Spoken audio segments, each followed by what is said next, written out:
Hello friends, welcome aboard the Moonlight fairy tale train. This train is a dream journey to fairy tale land. Have you all got your train tickets?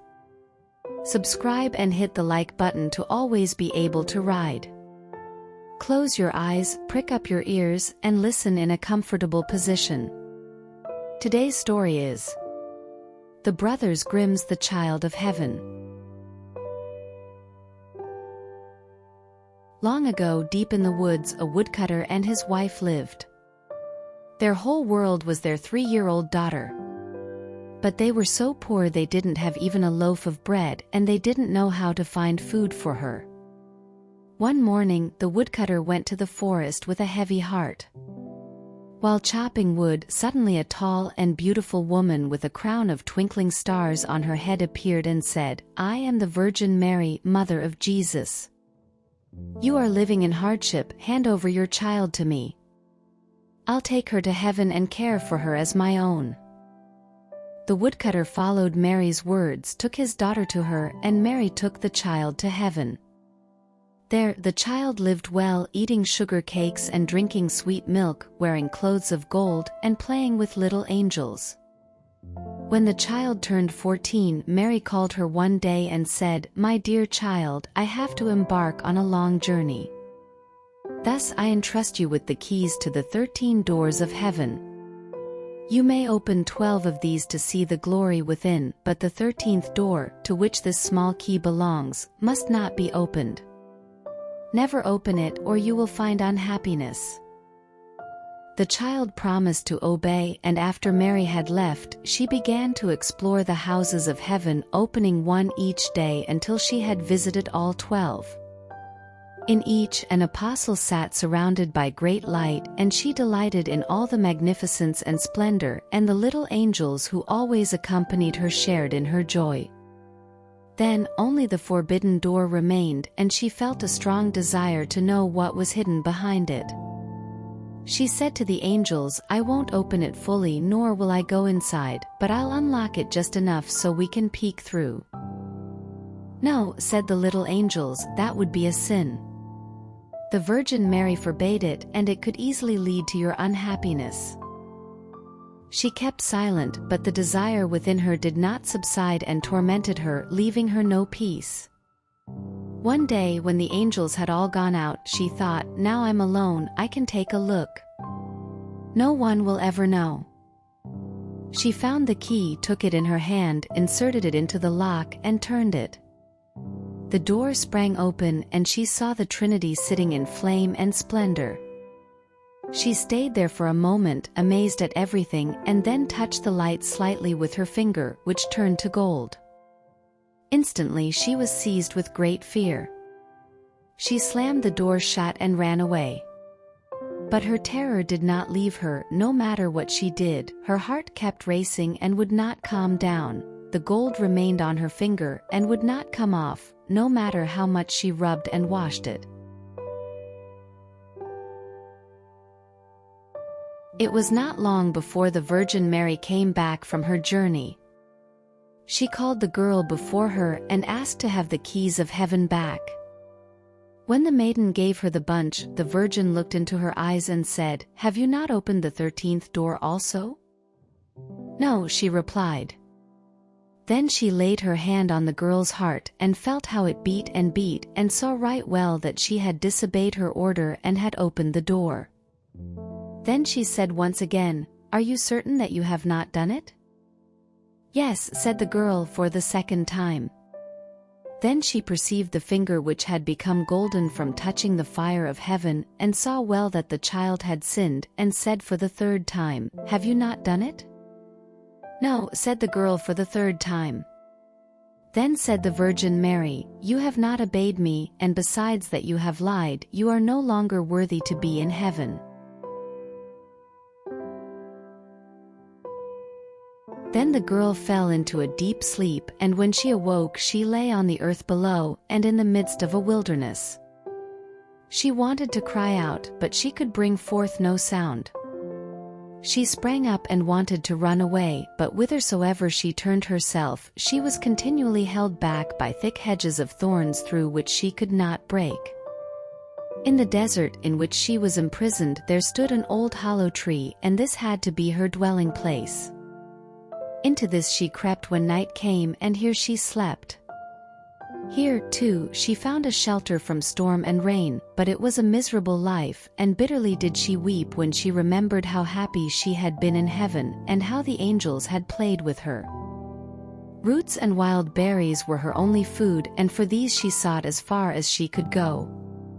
In the autumn she picked up the fallen nuts and leaves, and carried them into the hole. The nuts were her food in winter, and when snow and ice came, she crept amongst the leaves like a poor little animal that she might not freeze. Before long her clothes were all torn, and one bit of them after another fell off her. As soon, however, as the sun shone warm again, she went out and sat in front of the tree, and her long hair covered her on all sides like a mantle.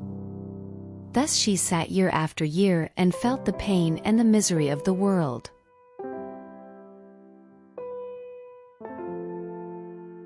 One day, when the trees were once more clothed in fresh green, the king of the country was hunting in the forest, and followed a roe, and as it had fled into the thicket which shut in this part of the forest, he got off his horse, tore the bushes asunder, and cut himself a path with his sword.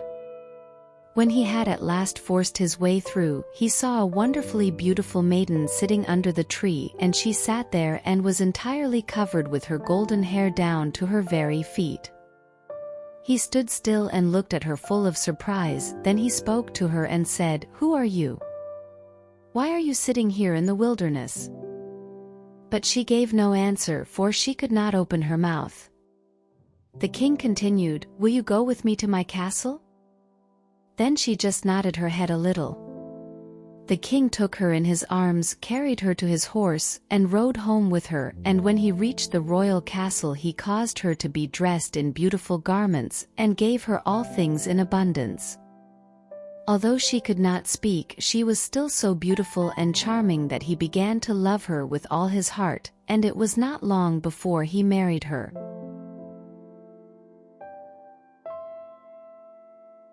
After a year or so had passed, the queen brought a son into the world. Thereupon the Virgin Mary appeared to her in the night when she lay in her bed alone, and said, "If you will tell the truth and confess that you did unlock the forbidden door, I will open your mouth and give you back your speech, but if you persevere in your sin, and deny obstinately, I will take your newborn child away with me."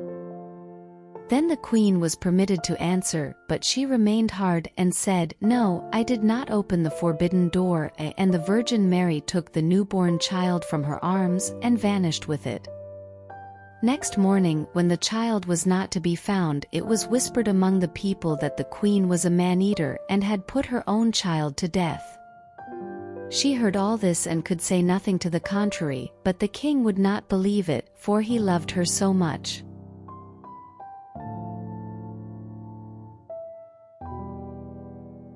When a year had gone by, the queen again bore a son, and in the night the Virgin Mary again came to her and said, "If you will confess that you opened the forbidden door, I will give you your child back and untie your tongue, but if you continue in sin and deny it, I will take away with me this new child also." Then the queen again said, "No, I did not open the forbidden door," and the Virgin took the child out of her arms and away with her to heaven.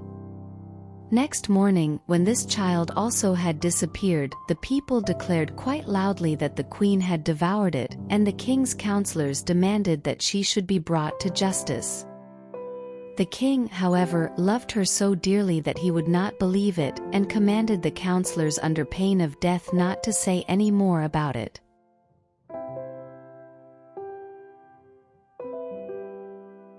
The following year the queen gave birth to a beautiful little daughter, and for the third time the Virgin Mary appeared to her in the night and said, "Follow me." She took the queen by the hand and led her to heaven, and showed her there her two eldest children, who smiled at her and were playing with the ball of the world. When the queen rejoiced thereat, the Virgin Mary said, "Is your heart not yet softened?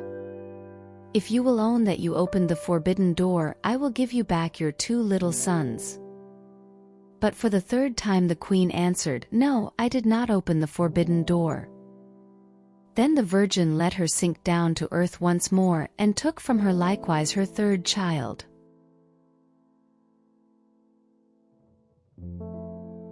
Next morning, when the loss was reported abroad, all the people cried loudly, "The Queen is a man-eater.